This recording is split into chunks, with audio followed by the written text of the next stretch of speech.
In this lesson, we'll examine remainders. Now, up to this point in the module, we have focused primarily on numbers that are divisible by other numbers. For example, we've learned that 21 is divisible by 7. We know this because when we divide 21 by 7, we get an integer, and that integer is 3. Another way to express divisibility is to say that 21 is divisible by 7 because when we divide 21 by 7, we get 3 with no remainder. In other words, the remainder here is 0. Conversely, if a number is not divisible by another number, we'll get a remainder other than 0. For example, 11 is not divisible by 4. And notice that when we divide 11 by 4, we get 2 with remainder 3. In other words, 4 divides into 11 2 times with remainder 3. Now, there are various ways to denote remainders. In school, you may have expressed remainders this way, where the part after the r denotes the remainder. Here's another way to express remainders. Here, the part inside the parentheses is the remainder. Now, this is the notation I'll be using in this module, but you may see different notation in other resources. Also note that this remainder notation applies only to questions involving remainders. So, for example, if you see this notation in any other context, it will stand for 2 times 3. Okay, just to be sure that you fully understand this concept, let's look at a few more examples. When we divide 67 by 10, we get 6 with remainder 7. When we divide 21 by 5, we get 4 with remainder 1. And finally, when we divide 45 by 9, we get 5 with remainder 0. This, by the way, means that 45 is divisible by 9. Now, I should mention here that the concept of remainder only applies to positive integers. So you will never encounter a remainder question that has negative values. Okay, now let's examine some terminology. Here we have 11 divided by 4 equals 2 with remainder 3. The 11 here is called the dividend, 4 is called the divisor, 2 is the quotient, and 3 is the remainder. Now, an important feature about remainders is that they are always greater than or equal to 0 and less than the divisor. For example, if we take some number, n, and divide it by 7, the remainder will be greater than or equal to 0 and less than 7. Now, to solve questions involving remainders, we'll need some specific skills. The first skill is listing possible values.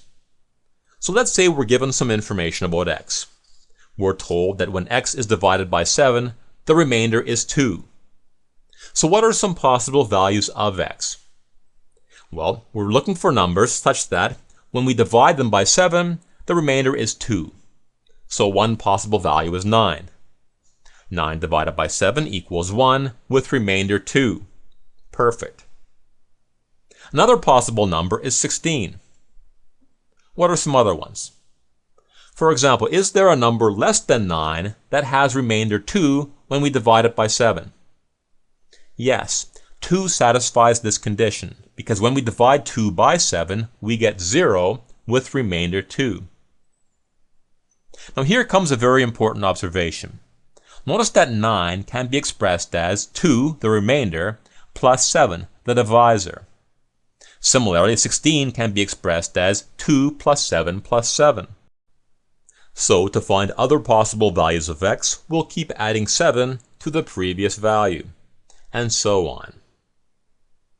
Now, in general, if we're told that some number n divided by d yields a remainder of r, then the possible values of n will begin with the remainder r.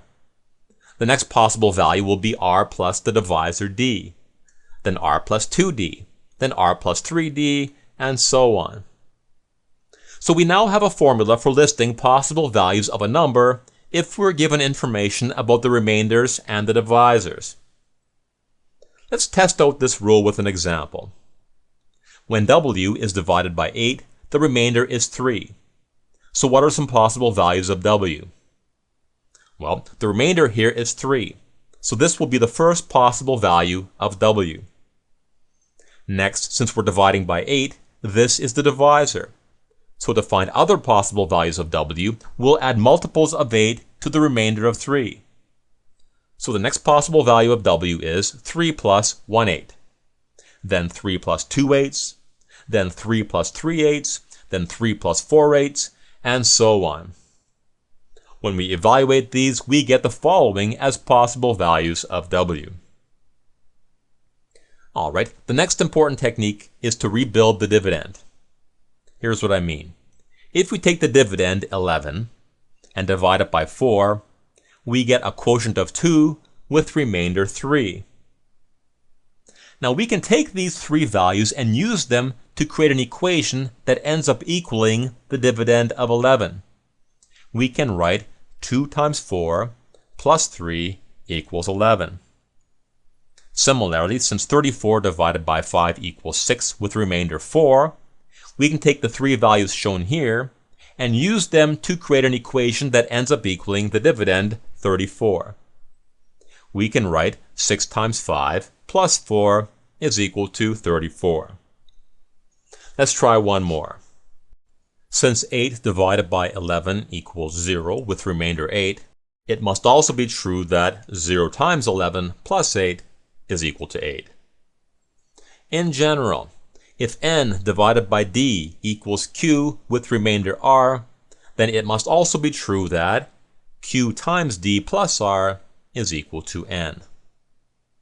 Let's now take this rule and use it to answer a question you might see on test day. You might want to pause the video now and try the question before continuing.